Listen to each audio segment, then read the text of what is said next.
French நீங்க கதைக்கோணும்னு சொல்லி சொன்னா உங்களுக்கு vocabulary grammar மற்றது வந்து phrase வந்து வடிவா construct பண்ணணும்னு அவசியமே இல்லை. கான்ஃபிடன்ஸ் இருந்தா மட்டும் French கதைக்கலாம். இது நான் சொல்றேன்.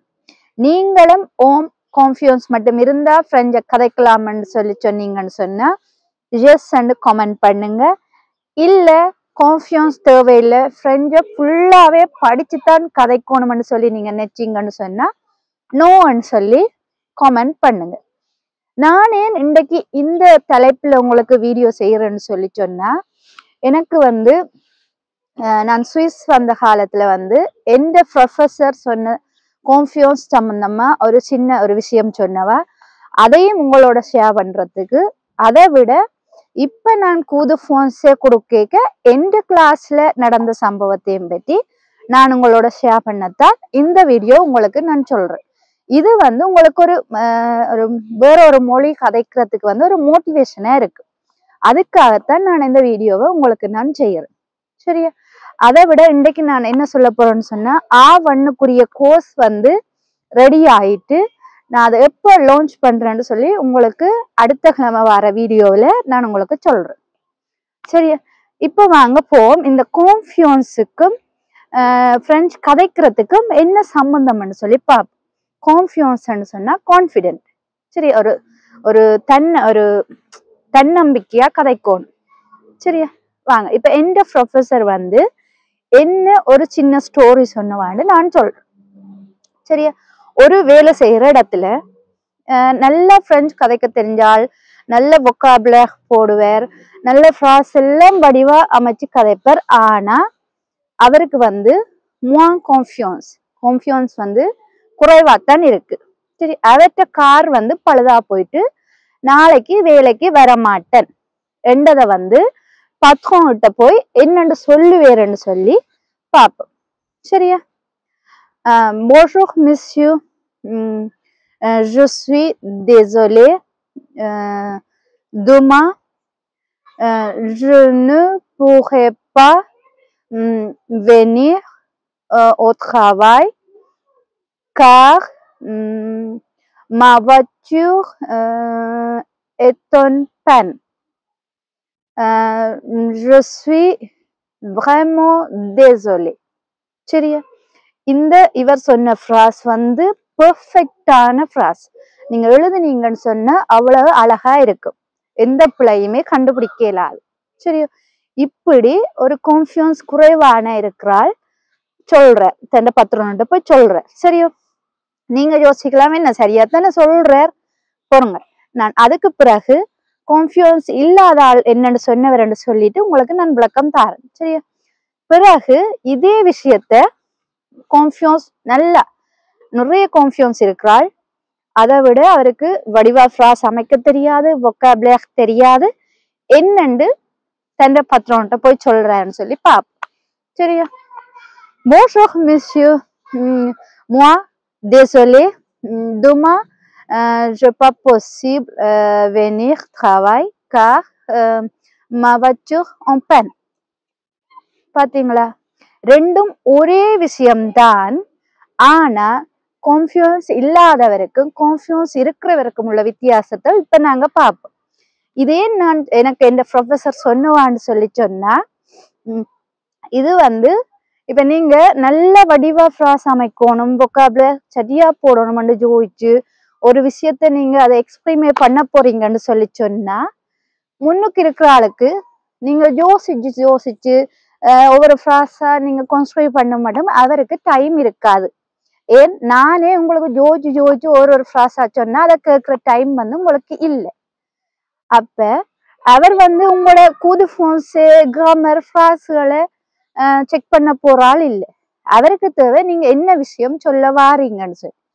அந்த விஷயம் வந்து ரெண்டாவது ஆள் எவ்வளவு கான்ஃபிடன்ஸ் வச்சு சொன்னாரோ அவர்கிட்ட பெர்ஃபெக்டா இருக்கு.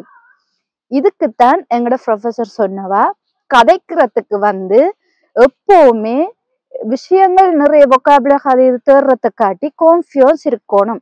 ஏண்டா இருந்தா உங்களுக்கு நீங்க தெரிஞ்ச சொல்லுகளையோ ஃப்ராஸுகளையோ வச்சு என்ன சொல்ல வாரீங்கன்னு சொல்லி மற்ற ஆட்களுக்கு நீங்க தெரியப்படுத்தலாம். இது எந்த ப்ரொஃபசர் சொன்னார். இதே சம்பவம், இதே நிகழ்வை வந்து நான் எந்த வாழ்வில் இப்ப கூது போன்சே குறுக்கேக்கு வந்து நான் எக்ஸ்பீரியன்ஸ் பண்ணினேன். அது என்னன்னு சொல்லி நான் உங்களுக்கு சொல்றேன். இப்ப நான் வந்து குரூப் கிளாஸ் கொடுக்கேக்கு எப்படியும் ஒரு குரூப்ல வந்து 6 பேர் இருப்பினும், 6 பேர் இருந்தா தான் அது ஒரு குரூப்பா நான் எடுப்பேன். அப்படி ஒரு 4-5 குரூப் இருக்கேக்குள்ள ஒவ்வொரு குரூப்லயும் இப்படி கான்ஃபியூஸ் வந்து ஃபுல்லா இருக்கக்கூடிய ஒரு ஸ்டூடெண்ட், ஒரு பிள்ளை இருப்பா. அவரோ இல்ல அவாவோ இருப்பினும், நான் பேர் சொல்ல விரும்பல, இருப்பினும் அது என்ன காரணத்துக்கு சொல்ல வரேன்னு சொன்னா, அப்படி கான்ஃபியூஸ் இருக்கிற ஆட்களுக்கு வந்து நான் சொல்லி கொடுக்கவுமே எனக்கு ஈஸியா இருக்கு. அதுதான் இப்ப சொல்ல வரேன். நான் ஒரு கேள்வியை கேட்பேன், கேட்டுட்டு பதில் யாராவது சொல்லுங்கன்னு சொன்னா 5 பேரும் அப்படியே வாய் மூடிக்கொண்டிருக்கணுமேன்னு சொல்லுங்க. அவையோட மண்டைக்குள்ள ஒரு ஃப்ராஸா அமைச்சு கொண்டிருப்பேன், என்னத்தை கதைக்கணும், என்னத்தை சொல்லணும். ஆனா அந்த பிள்ளை உடனே நான் கேள்வி கேட்ட உடனே அந்த நிமிஷம் பதில் சொல்லும். ஆனா பிள்ளையா சொல்லும், பதில் வந்து சரியா இருக்கும், ஃப்ராஸ் வொக்காபுலரி வந்து பிள்ளையா மாறி மாறி இருக்கும். அப்ப எனக்கு தேவை முதல் கான்ஃபியூஸ் யார்கிட்ட இருக்கு, இன்றைக்கு எனக்கு அது படிப்பிக்கவும் இலகுவா இருக்கும். சரி, அப்படி ஒரு பிள்ளை வருதுன்னு சொல்லிக்க 3 மாதம் கழிச்சு பெர்ஃபெக்டா போகும். அந்த பிள்ளை வந்து என்னோட பர்சனலா சில கேள்விகள் கேட்க வந்து என்னென்ன கதைப்பான்னு சொல்லி நான் உங்களுக்கு சொல்றேன். சரியா? Madam, vous beaucoup classe, vous pas fatigué, vous enfant, comment faire classe cours என்று இப்படித்தான் கேட்பா. சரி, அப்ப இப்படி என்ன கேட்க வாரான்னு சொல்லி இப்ப எனக்கு நான் சொல்லவே உங்களுக்குமே விளங்குது அவ என்ன கேட்க வாரான்னு சொல்லி. இப்ப எனக்கு அது பிள்ளையா சொல்லிக்க டக்குன்னு எனக்கு அது வேகமா சொல்லலாம இருக்குது. ஆனா இதே மாதிரிதான் கேட்பா.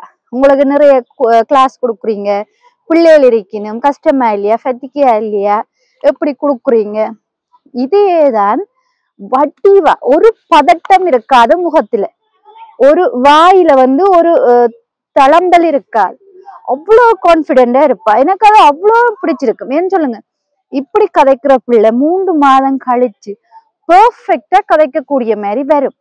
அதே என்னன்னு சொன்ன கான்பிடென்ட் தான் எப்பயுமே நாங்க கதைக்கிறதுக்கு முக்கியமா இருக்க வேண்டிய ஒரு விஷயம்.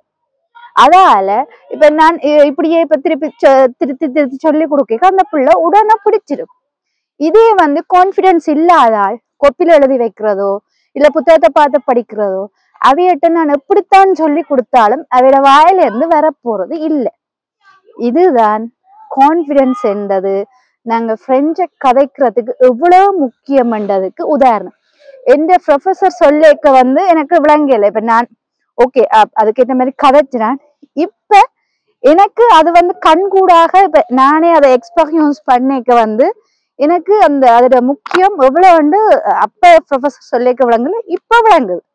இப்ப அதை பார்த்தா கூட எனக்கு அவ்வளவு ஒரு சந்தோஷமா இருக்கு. அப்படியான பிள்ளைகளை பார்த்தா கூடி ஒவ்வொரு குரூப் கிளாஸ்லயும் ஒவ்வொரு பிள்ளைகள் இருப்பினும் அப்ப அவைய வந்து உடனே எந்த மொழியா இருந்தாலும் பிரெஞ்சு இல்ல எந்த மொழியா இருந்தாலும் அவைக்கு கதைக்கக்கூடிய வழி தெரியும்.